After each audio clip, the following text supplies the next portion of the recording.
चलो स्टार्ट करते हैं नया सेशन। ओके, आज से हम पढ़ने वाले हैं एक नया टॉपिक जिसका नाम है अरे।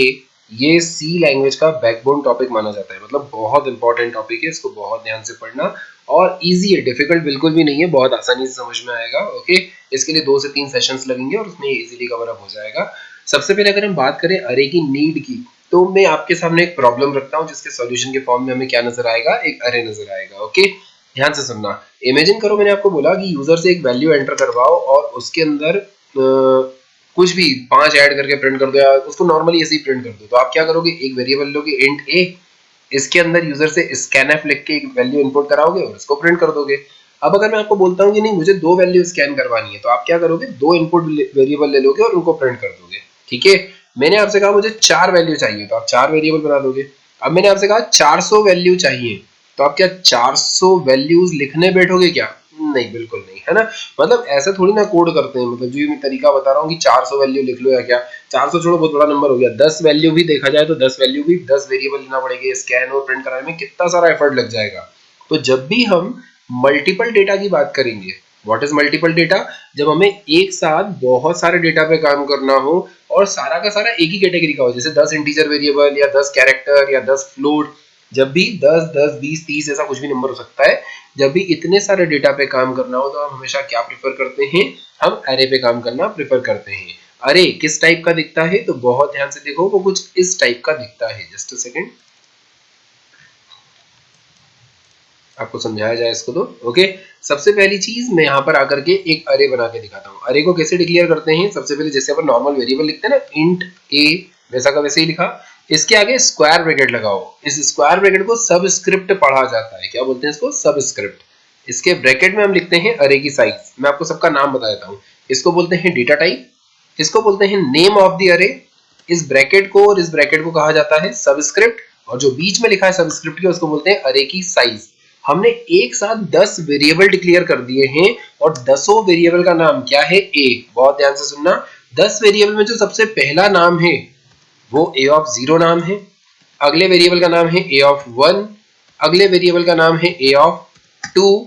ऐसे करते करते लास्ट एलिमेंट हमें कहां देखने को मिलेगा, ए ऑफ 9, क्योंकि इंडेक्सिंग कहां से स्टार्ट हुई है, 0 से। जब भी हम अरे की बात करेंगे तो अरे की इंडेक्सिंग हमेशा 0 से स्टार्ट होती है और साइज -1 तक जाती है। मतलब यह 10 था तो ये कहां तक जाएगी, 9 तक। ओके, तो ये 10 वेरिएबल ए नाम के बन गए, जिसके ब्रैकेट में ये जो पिंक कलर टाइप का लिखा हुआ है इसको कहा जाता है इंडेक्स। जब भी हम ए ऑफ 10 जैसा कुछ बनाएंगे, सिस्टम इंटरनली कुछ ऐसी मेमोरी एलोकेट करता है जिसमें जो लेफ्ट साइड पे लिखा है ना, ये इंडेक्स है, ये 0th इंडेक्स वाला डेटा, ये 1 पे, ये 2 पे, ये 3 पे, ऐसे करते करते 9 तक। राइट हैंड साइड पे एड्रेस लिखे, मैं एड्रेस बाद में डिटेल में एक्सप्लेन करूंगा। लेकिन हाँ, जो आपने ये 10 एलिमेंट मेमोरी एलोकेट करवाई है ना, इनकी एक खासियत होगी। क्या खासियत होगी, अगर मैं आपके सिस्टम में लिखता हूँ इंट ए comma B comma C comma D comma ई, तो ये जो 5 वेरिएबल है ना, इनको कहाँ कहाँ जगह मिलेगी, ऐसा ही है जैसे आप कॉलेज गए और आपने कॉलेज जाकर के फ्रेंड्स बनाए, तो वो पांचों एक ही गली में रहते हो जरूरी थोड़ी ना है, उनका घर कहाँ कहाँ हो सकता है, अब वो तो कहीं पे भी हो सकता है यार। वैसे ही इन पांचों को मेमोरी जो मिलेगी वो सिस्टम पे कहाँ कहाँ मिल सकती है, कहीं पर भी मिल सकती है। जहां मेमोरी स्लॉट फ्री होगा वहां चले जाएंगे और रह लेंगे। जैसे मान लो मुझे एक नया घर खरीदना है, तो मैं जरूरी नहीं है कि उसी गली में खरीदूं जहां अभी रह रहा हूँ, या फिर उस गली में खरीदूं जहां पर आप रह रहे हो। मुझे इंदौर में जहां अच्छी जगह मिलेगी मैं वहां ले लूंगा। ठीक है, अगर 2 घर लेना हो तो, या 3 घर लेना हो तो जहां जहां अच्छी जगह मिलेगी मैं ले लूंगा। लेकिन जब हम अरे बनाते हैं तो अरे बोलता है कि अरे का जो मेमोरी एलोकेशन होता है वो कंटीजियस ऑर्डर में होता है। कंटीजियस मतलब इमेजिन करो एक गली में 10 घर है और एक बंदे ने वो 10 घर खरीद लिए, तो अगर वो अपना एक घर विजिट करने गया तो उसको बाकी घर विजिट करने में भी टाइम नहीं लगेगा, वो पास पास के घर जल्दी जल्दी विजिट कर लेगा, इससे उसका टाइम बच जाएगा, है ना।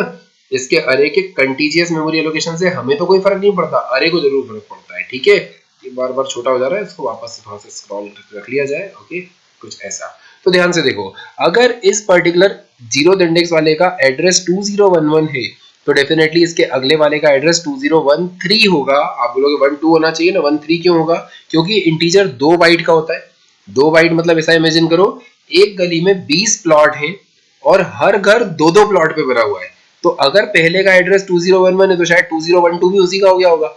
अगला घर का एड्रेस क्या आएगा, 13।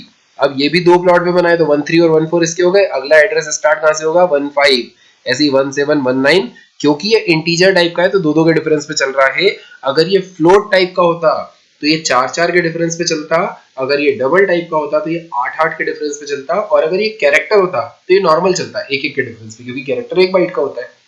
ओके, हम मान के चल रहे हैं इंटीजर 2 बाइट का, तो ये 2-2 का डिफरेंस दिख रहा है। ठीक है, अब अरे कुछ ऐसा होता है, इसके कंटीजियस मेमोरी एलोकेशन से हमें डायरेक्टली कोई फायदा नहीं होता है, लेकिन इनडायरेक्टली फायदा होता है। कैसे इनडायरेक्टली फायदा होता है? इमेजिन करो, देखो प्रोग्रामिंग में तो फायदा होगा। इमेजिन करो आपको मैंने 10 अलग अलग लेटर्स दिए और 10 घरों के एड्रेस दिए कि ये लेटर इस घर तक पहुंचाना है, जैसे कुरियर बॉय नहीं रहते हैं, ठीक है, जैसे फ्लिपकार्ट से अमेजोन से सामान लेते हैं अपन। तो इमेजिन करो कि उसको जो 10 प्रोडक्ट्स मिले हैं वो 10 अलग अलग एरिया में बांटने जाना है। अब ये 10 एरिया अलग अलग होने की वजह से वो आधा दिन भटकता रहेगा कि मान लो पहला उसको फूटी-कोटी पे डिलीवर करना है, अगला पलासिया पे, तीसरा एयरपोर्ट रोड पे, चौथा कहीं और, पांचवा कहीं और, छठा कहीं और। तो अगर ये सब अलग अलग दुनिया में बैठे होंगे तो कितना सारा टाइम बर्बाद हो जाएगा इनको विजिट करने में। लेकिन अगर ये एक अरे के थ्रू मेमोरी एलोकेट करके आए, मतलब सोचो अमेजोन वाला निकला और उसको एक ऐसा एरिया बता दिया कि जो पहला घर है ना उसके अगले 9 घर और गिन ले, ये 10 घर में तुझे एक एक प्रोडक्ट डिलीवर करना है। या फिर जो मैंने आपको लेटर्स दिए थे वो यहाँ से पलासिया तक जाओ और पलासिया पे जाने के बाद वो जो 10 घर लाइन्स है ना सब में एक एक डिलीवर कर दो। ओके, तो आपको नो डाउट पलासिया तक पहुंचने में थोड़ा सा टाइम लगेगा, लेकिन उसके बाद 10 प्रोडक्ट्स डिलीवर करने में टाइम नहीं लगेगा, क्योंकि सारे एक के बाद एक के बाद एक होंगे। तो सिस्टम का जो ट्रेवर्सिंग टाइम होता है ना, घूमने फिरने वाला टाइमिंग, वो बच जाता है, इससे परफॉर्मेंस अच्छा हो जाता है। ठीक है, मैं इसको मिनिमाइज कर देता हूं। इसके कंटीजियस मेमोरी एलोकेशन और इंडेक्सिंग से हमें एक और फायदा होता है। इंडेक्सिंग कहां से स्टार्ट हो रही है? 0 से कहां तक जा रही है? 9 तक। ध्यान से देखो, अगर मैं एक फॉर लूप चलाऊं, है ना, जस्ट अ सेकंड, इसके लिए मैं एक आई नाम का वेरिएबल और लेता हूं। ओके, मैंने क्या किया, यहाँ पर एक फॉर लूप चलाया और फॉर लूप के अंदर लिख दिया मैंने i इज इक्वल्स टू 0, क्योंकि पहला इंडेक्स 0 है तो मैं 0 से स्टार्ट कर रहा हूं। i is less than 10, less than 10 बुरा लग रहा होता आप लेस देन इक्वल टू 9 लिख लेना, कोई दिक्कत नहीं है उसमें मुझे। ओके, और i प्लस प्लस, थोड़ी सी स्पेसिंग दे देता हूं ताकि आपको पढ़ने में थोड़ा अच्छा लगे, है ना। सो मैंने एक फॉर लूप चलाया। अब अगर हम बात करें इसके अंदर i नाम के वेरिएबल की, तो ये i नाम का वेरिएबल क्या क्या जनरेट कर रहा है? 0 से लेकर 9 तक की वैल्यू जनरेट कर रहा है। अगर मैं यहाँ लिखता हूँ स्कैनफ, बहुत ध्यान से सुनना, अगर स्कैनफ लिख के मैं यहाँ लिखता हूँ percentile d comma m% of a of i, ठीक है, तो मुझे ये 10 वेरिएबल में वैल्यू स्कैन करने के लिए 10 बार स्कैनफ नहीं लगाना पड़ेगा, मेरा एक स्कैनफ 10 वैल्यू स्कैन कर लेगा। ठीक है, हमारा अरे कितनी साइज का है? 10 साइज का। लूप चलाने के लिए मैंने i नाम का वेरिएबल ले लिया। यहाँ लिखा है i इज इक्वल्स टू 0, सबसे पहले i की वैल्यू क्या है? 0। अब जो भी स्कैनिंग होगी वो a ऑफ 0 पे होगी, क्योंकि यहाँ i लिखा है ना, i की वैल्यू कितनी है? 0, तो a ऑफ 0 पे स्कैनिंग होगी। मतलब मेरा पहला डेटा कहाँ आने वाला है? इस वाले स्लॉट में। ओके, ये गुस्सा दिला रहा है मुझे बार बार मिनिमाइज होके, बट ठीक है, पहला डेटा कहाँ आने वाला है? यहाँ पे। फिर अगली बार जब हम यहाँ से घूम के जाएंगे तो i प्लस प्लस हो जाएगा, i की वैल्यू 1 हो जाएगी, कंडीशन ट्रू, नीचे आया। अगला डेटा कहाँ स्कैन होगा? a ऑफ 1 के एड्रेस पे, a ऑफ 1 मतलब यहाँ कहीं स्कैन होगा। जब अगली बार जाएंगे तो i की वैल्यू 2 हो जाएगी, और जैसे i की वैल्यू 2 होगी तो अगला डेटा कहाँ स्कैन होगा? a ऑफ 2 पे। ओके, मतलब यहाँ कहीं स्कैन होगा। तो ऐसे करते करते ये 10 बार चलेगा। जब i की वैल्यू 9 होगी तो a ऑफ 9 पे स्कैन करवाएगा, फिर i की वैल्यू 10 हो जाएगी। जैसे ही i की वैल्यू 10 होगी, कंडीशन फॉल्स होगी, बाहर निकल जाएगा। तो बताओ आपको स्कैनर कितनी बार लगाना पड़ा? एक बार। और आपका जो डेटा है वो कितनी बार स्कैन हो गया? 10 बार। ठीक है, मैं इसको थोड़ा प्रॉपर तरीके से चलाना सिखाता हूँ। हमारा टास्क क्या है? हम यूजर से 10 नंबर स्कैन करेंगे और उन 10 नंबर को एज इट इज प्रिंट करेंगे। कोई मतलब नहीं है इस प्रोग्राम का, मैं तो आपको अरे चलाना सिखा रहा हूँ। ठीक है, इस पूरे को डिलीट कर देता हूँ जो समझाने के लिए लिखा था। मैंने यहाँ पर सबसे पहले लिखा, यहाँ पर लिखा प्रिंट एफ डबल कोट्स में एंटर 10 वैल्यूज इन अरे। ठीक है, हम अपनी समझदारी के लिए स्लैशन लगा देते हैं। ठीक है, अब मैं रन करने के लिए एक दूसरा कंपाइलर यूज कर रहा हूँ। एक्चुअल में उस कंपाइलर पे इनपुट लेने में कुछ इशू आ रहे थे। ये वाला कंपाइलर जिससे आप फैमिलियर हो, एक्चुअल में सारे ही ऑनलाइन कंपाइलर्स पे इशू आ रहे थे, इस वजह से मैं वीडियो भी रिकॉर्ड नहीं कर पा रहा था। ठीक है, तो एक थोड़े से ब्रेक के बाद मैंने रिकॉर्ड किया है इसको। ओके, कंपाइलर वापस चेंज कर दिया मैंने, पुराने वाले पे ले आया हूँ। अगर आप प्रोग्राम कंपेयर करेंगे तो वही का वही मिलेगा। मैं आपको बोल रहा था कि अगर हम इस प्रोग्राम को करंट कंडीशन में रन करते हैं तो आप देख सकते हो ये वही प्रोग्राम है। हमने सबसे पहले इंक्लूड किया है stdio.h को, देन void main के अंदर अरे बनाया हुआ है, एक मैसेज प्रिंट किया है enter 10 values in array, then एक लूप चलाया है 0 से लेकर के लेस देन 10 तक। मतलब ये लूप 0 1 2 3 अप टू 9 तक चलेगा। 10 पे कंडीशन फॉल्स हो जाएगी, बाहर आ जाएगा।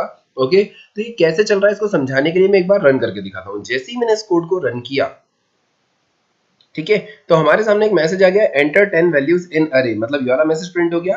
देन हम इस लूप के अंदर आ गए, यहाँ पर लिखा है int i is equals to 0। Okay, condition क्योंकि ट्रू है तो नीचे आया और ये स्क्रीन होल्ड करके बैठा है m% a ऑफ 0 के लिए। अगर वो लास्ट क्लास वाला आपको, लास्ट क्लास नहीं करंट क्लास वाला ही डायग्राम अगर आपको याद हो, कौन सा, जिसमें मैंने अरे की 10 लोकेशंस बताई थी आपको, तो अगर हम बात करें उस पर्टिकुलर डायग्राम की तो ध्यान से देखो, उसके अकॉर्डिंग जो a ऑफ 0 था ना, वहां पर ये पहली वैल्यू एंटर करने के लिए स्क्रीन होल्ड करके रुका हुआ है। तो लेट्स से मैंने यहाँ पर टाइप किया 10।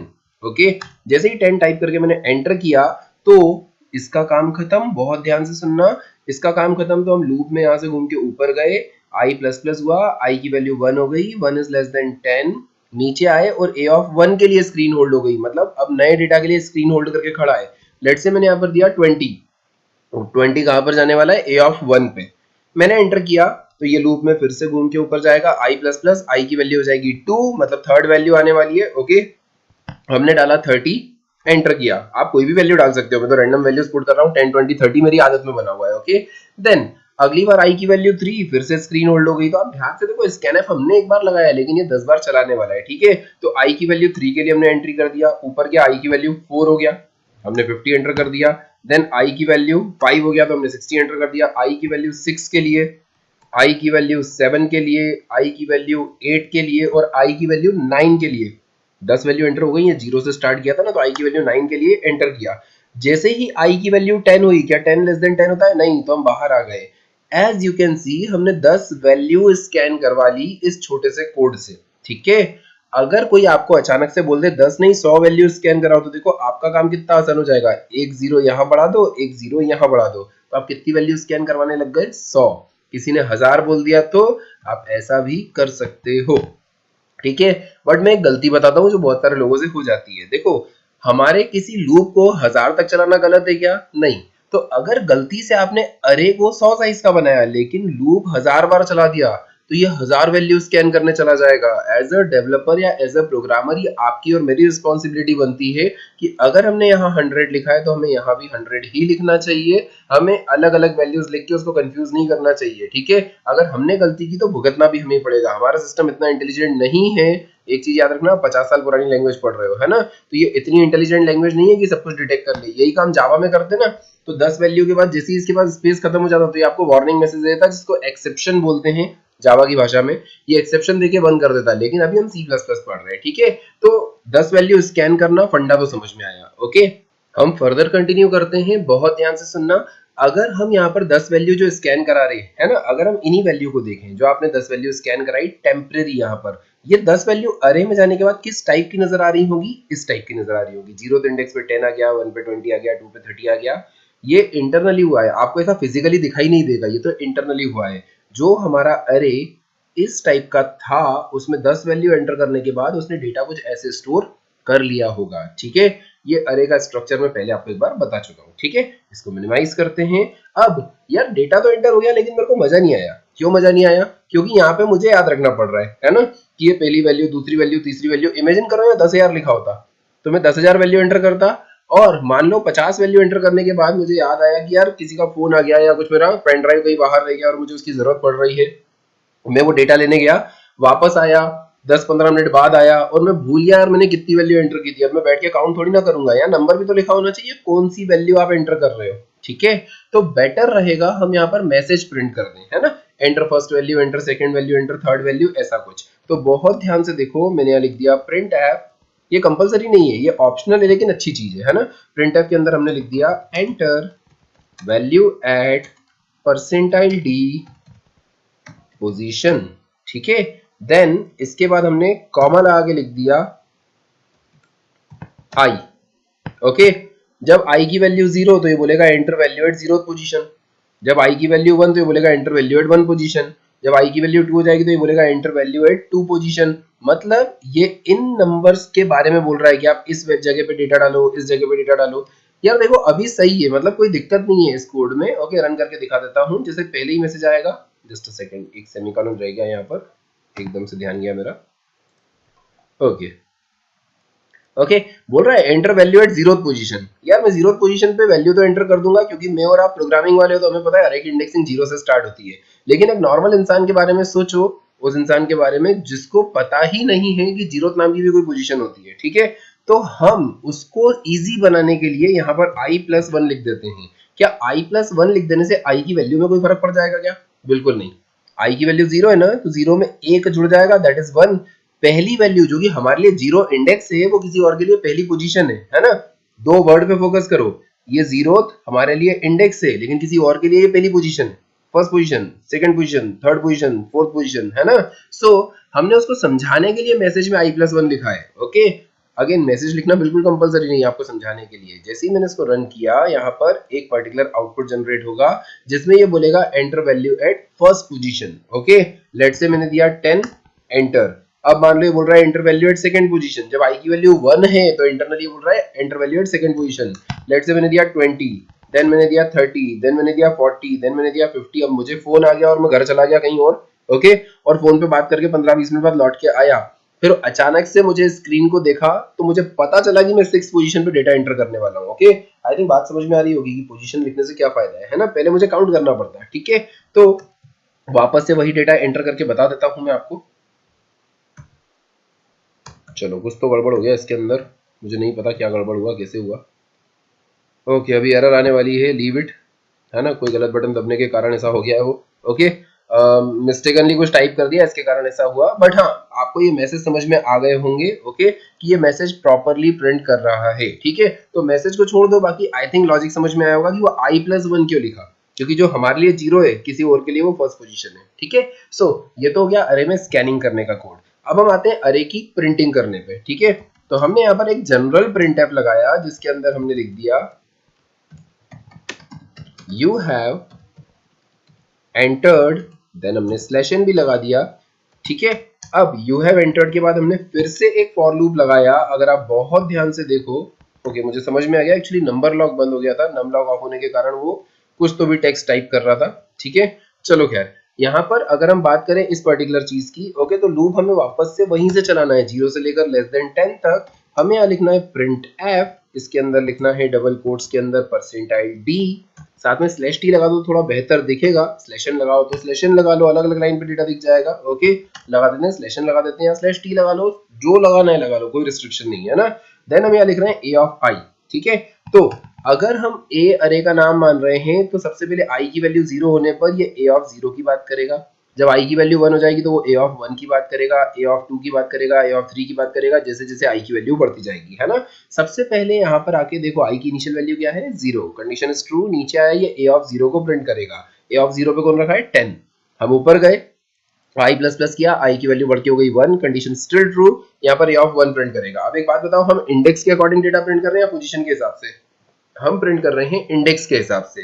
तो हमें पोजीशन के बारे में नहीं सोचना है। जब हम यूजर से इनपुट करवाते हैं ना तो यूजर को पोजीशन वर्ड पता है, उसको इंडेक्स वर्ड नहीं पता है। ओके तो आप इंडेक्स की तरह ही सोचना, और जब यूजर को कुछ दिखाना चाह रहे हो तो उसको पोजीशन की तरह ही दिखाना। मतलब अगर मुझे उसको बोलना होता ना कि the data on particular position, तो मैं जीरो इंडेक्स को फर्स्ट पोजीशन ही बोलता, मैं बोलता the data on first position is A of I, ऐसा करके कुछ लिखता, और जो पोजीशन होती ना उसको i+1 लिखता। इंडेक्स हमेशा पोजीशन से एक छोटा दिखेगा, ठीक है।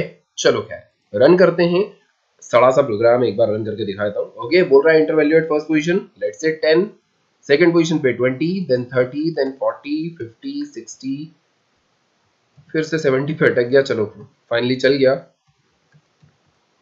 ओके 100। ओके मैंने जैसे ही एंटर किया तो बता रहा है you have entered all these elements. If you can notice, अगर आपको ये बिना अरे के बनाना पड़ता तो यहाँ 10 वेरिएबल लेने पड़ते स्कैनिंग के लिए, ऐसे 10 स्कैनफ लगाने पड़ते, फिर 10 प्रिंटफ लगाने पड़ते 10 बार प्रिंटिंग करने के लिए। फायदा क्या है अरे का, हमारा कोड सिमेट्रिक और छोटा ही रहेगा। अब अगर मैं 10 की जगह 100 एलिमेंट बोल दूं तो आपको अरे 100 साइज का बनाना है, 100 स्कैन करना है, 100 प्रिंट करना है, ये तीन जगह चेंज करके आपका अरे अपने आप 100 एलिमेंट के लिए स्कैनिंग प्रिंटिंग करने लग जाएगा। अगर 500 बोल दूं तो 100 की जगह 500 लिख देंगे, और क्या, है ना। तो ये हुआ हमारा बेसिक सा अरे वाला टॉपिक स्टार्ट, जिसका हमने पहला प्रोग्राम बना के देखा। इस प्रोग्राम का कोई सेंस नहीं था, बस मैं आपको बताना चाह रहा था कि अरे में कैसे डेटा स्कैन और प्रिंट करवाते हैं, ठीक है। अब इसके ऊपर काफी सारी हमें प्रैक्टिस करना पड़ेगी, वो प्रैक्टिस हम कवर अप करेंगे नेक्स्ट सेशन में, है ना। इसके छोटे छोटे बहुत सारे प्रोग्राम होते हैं जो कि मैं नेक्स्ट सेशन में आपको कवर अप करवा दूंगा। तब तक ये वाला प्रोग्राम जरूर रन करके देख लेना।